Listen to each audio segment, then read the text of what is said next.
Hi, this is Mark from the Bingo Players, and you're listening to Relief with DJ Reelax. The number you have reached has been disconnected. The new number is... The phone booth. All right, Friday night in the phone booth, and it's a pleasure to welcome in here one half of the international chart toppers from the Netherlands, Bingo Players. We are talking to Martin. Welcome. Hi, thank you. Thanks for coming and having a chat. Now, I understand you've just come off the back of another great US tour, and you're back home on European soil at the moment? Yes, that's correct, yeah. We just came back from a 3-week tour, and it was amazing, and still in jet lag, so that's why we can do the interview right now, because we're still in different time zones, but it was great, man, and so excited. And now back home, it's always nice, to chill a bit and do some studio work, so yeah. Brilliant. Now, I mean, you guys have had just a huge list of club number ones, going back from Devotion, Touch, Chop, L'Amour, of course, 2012, Massive Rattle, and there was Cry just a little bit as well. I mean, it just seems to be a regular hit machine coming from you two. Well, thank you. Well, it's nice, man. It's amazing how the tracks have been doing lately. It's so nice to hear that people are loving the stuff we're putting out, and especially last year, what you said, like with Cry and L'Amour, and especially Rattle were so big hits for us, and it's amazing, we're so thankful for all the support everybody gave us. So, what do you think is that's connecting so well? I mean, you guys, I don't think you're changing your sound. I mean, you just do what you do, and you do it very well, right? But what do you think is connecting with the people, with the masses across, not only in your home country, which would be a great thing, but it's also across the globe? Yeah, that's so amazing, because thanks to the internet, we make music at home, like in a small attic, and it's so strange that you're together behind the screen and just making music, what you like to do, and then see what the effect is when you're going out and play like US, Australia, Germany, Italy. It doesn't matter where you are. Everybody knows the music, and that's still for us. That's one of the most coolest things and the most satisfying things about being a DJ and producer. That the music crosses all boundaries. It doesn't matter where you are. People know your tracks.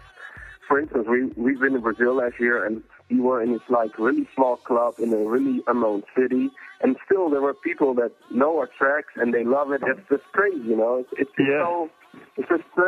surreal, you know what I mean? So yeah, we're so happy and thankful, but it's still a bit of abstract, you know what I mean? It's crazy. Absolutely. We're talking in the phone booth to Martin from the Bingo Players from the Netherlands, and as we said, they've just finished some stuff in the States, back in Europe. They're heading down under. They're about to come back to Australia to do the massive Stereosonic Festival tour for 2012, which is fantastic. I mean, you've now got, I think, something like, 30 festivals you've done under the belt already across the globe. You've done just about every big festival from Tomorrowland, Stereosonic before. You've just come off something in the ED, Electric Daisy Cam Festival in the States. Yeah. I mean, are you getting bored with the festivals yet? I mean, is it becoming a bit of the same? No. We never get bored of festivals, man. It's so cool to play during the day, or maybe some later at night, like EDC at night. But it's always a different kind of vibe than a club. A club is more intimate, and you can build a total different vibe in a club. Yep. And a festival is always a treat, especially when the weather is nice. Like in Australia, so it will be fucking nice. So yeah, it's different, Everybody says, what do you prefer more, a club or a festival? And we say we don't care. We like both. It's two different things. But wherever the party's at. Yeah, of course. And the festival is different, It's more like I said, nice weather, people having fun. Because I just saw some recent video of you guys dressed up as Kiss. Both of you dressed up as Kiss for the recent US. Oh, yeah. Maybe you're doing this to keep it interesting for yourself. Yeah, well, we played the Super You and Me stage of Layback Luke at EDC. And the Super You and Me stage is always, the DJs have to dress up like a superhero. But, everybody already did Batman, they did Superman, they did Spider-Man, all the comic book heroes. But, superheroes is a bigger, how do you call it?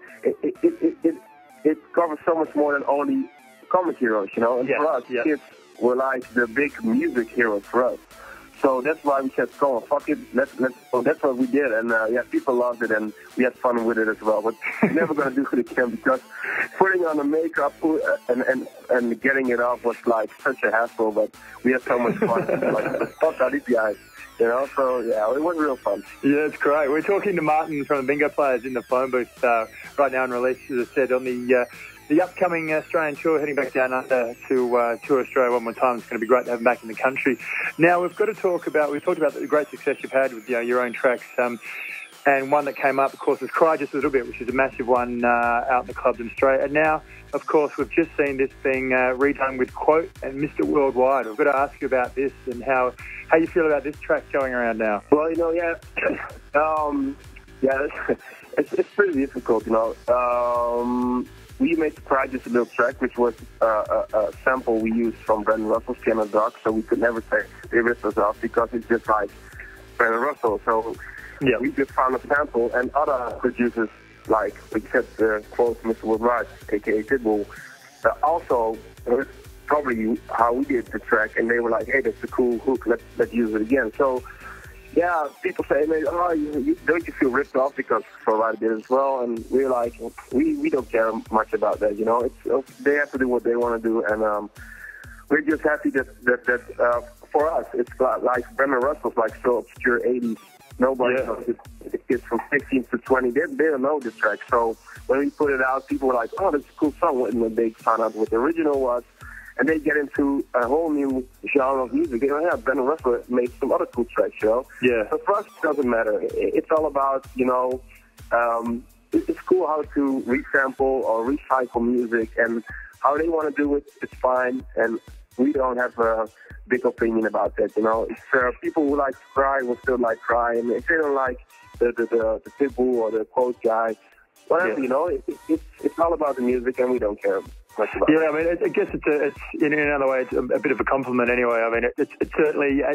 I'm sure they wouldn't have had the great idea if they hadn't heard the Crepe Club track. But yeah, I mean, as you said, it's the music industry, and everything gets resampled and redone anyway. Yeah, sure. There's no problem. We've been talking to Martin from the Bingo Players in the phone booth right here on Release, mate. We thank you for stopping by, having a chat. It looks like there's a busy schedule non-stop for you guys going on. As I said, you're coming back down here for the massive festival, and we're looking forward to that. Before we go, we always like to ask everyone, is there something you can play on the show for us? Well, since you were talking about Projects a little and Quote and Flow Rider, let's play the original from us. Or the Brandon Russell. You can choose. Whatever you want. So do our version.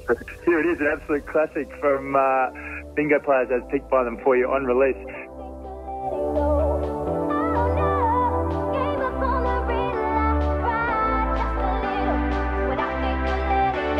For more, head to djrelax.com.